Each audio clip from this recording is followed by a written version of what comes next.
So today I wanted to show you guys 3 quick exercises that you can do while your kids are napping or when they are magically playing by themselves, so you can get these quick workouts in. And the reason I chose these are the workouts that you don't really need any equipment and you can do it anywhere, anytime.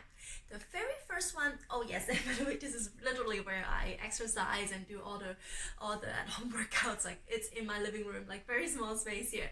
But anyways, I put a yoga mat here just to make sure like this is my space. So the very first exercise I want you to do is breathing exercise, like a deep breathing exercises. And I find this is like the most commonly ignored exercise, and everybody breathe. Like, why do you need to learn breathing? The reason for that is because when you're breathing correctly, or like I'll go back a little bit, because when you were pregnant, your stomach is this big, your baby is like this big, and then it's like all your organs are squished, including your diaphragms, your rib cage are all like in the rear, not in the most optimal position. So that's why it impeded the way you breathe, and that was like a full 9 months. So after you give birth to your beautiful baby, now you wanted to restore that breathing function again, the correct way to breathe, because you were not breathing the correct way the entire time when you were pregnant. So we need to make sure you are correcting it. And even if you're months postpartum, you might not be breathing the way you should. So now the most common ways people are breathing is either like a shallow breathing, they're breathing in and out of the chest, or they are a belly breather, they are breathing all the way in and out just on the belly.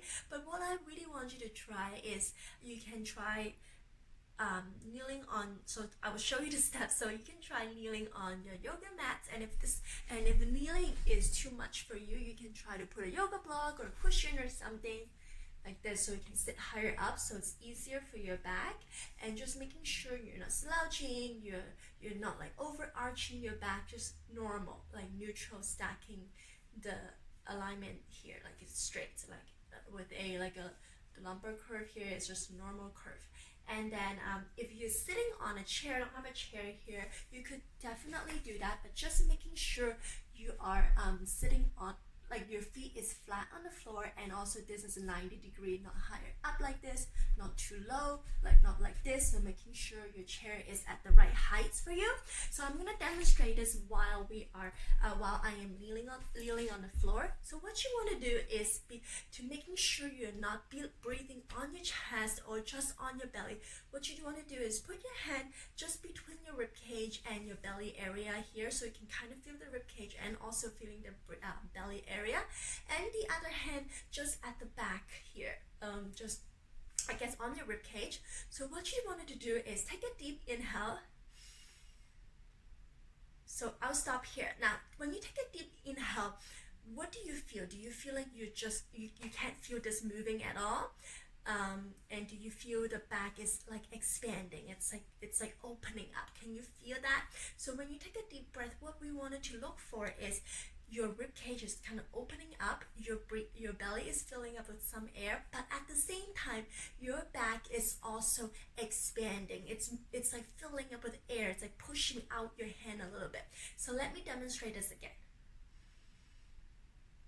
So I can feel it. I don't know if you can see it on the camera, but I can definitely feel that my back is expanding, my rib cage is opening, and my belly is also filling up with some air.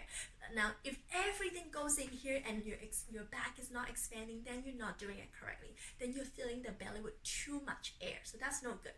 So what you want to do is to make sure you're taking that inhale correctly, so when we are exhaling, we are also exhaling it correctly, because they kind of go hand in hand together. So let me try again. So also when you are inhaling, your pelvic floor should be relaxed, totally relaxed. You know, you're not squeezing it, you're not pulling it up or whatever. And then as you're exhaling, you exhale it slowly. You see how slow I go? I usually make that S sound, like shh, and then just like, and then when you're exhaling, you're imagining like your pelvic floor is pulling upward. Some people using a cue as they're pulling a marble up, or like stopping the flow of the urine, just gently. And then holding it there for about 10 seconds. So let me do a full circle for you. Okay, so I'm like relaxed right now. I put my hand in, I can feel myself.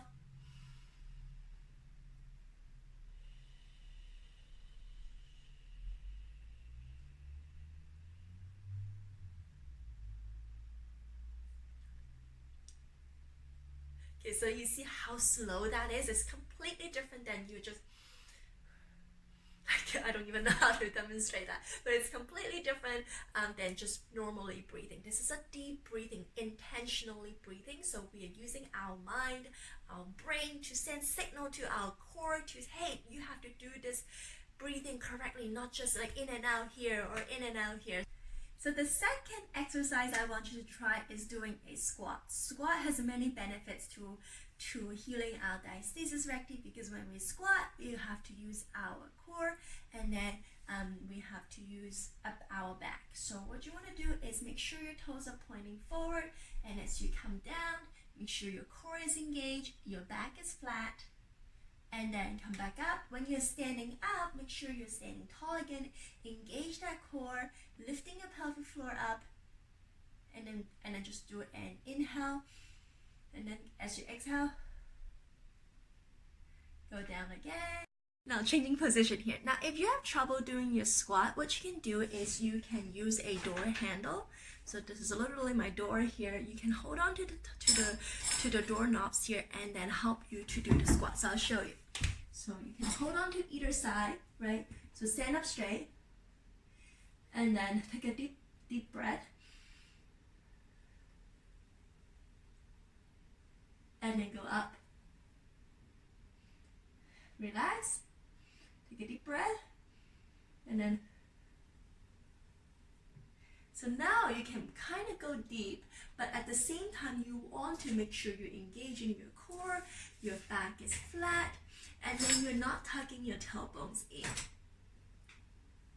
So do one more time.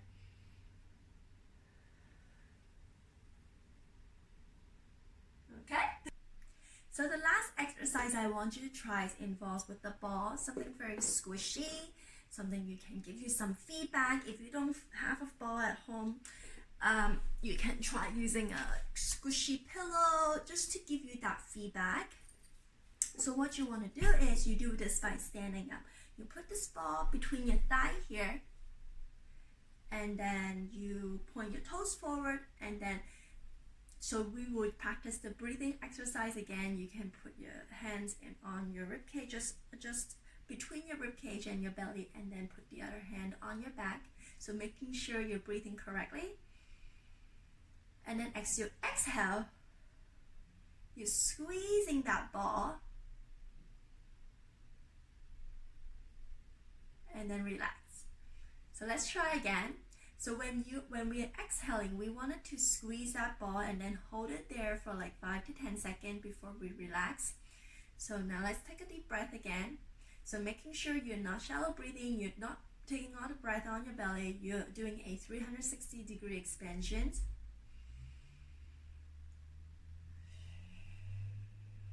Squeeze the ball and then hold it there for 10 seconds. And there you go. So those are the 3 exercises I want you to try whenever you have time at home or during your lunch break at work, whatever, because these I just find these exercises are so easy to do. You don't really need any equipment except for the ball. Like, it's more for the feedback to squeeze that area, but if you have something, a pillow or something, that would work too.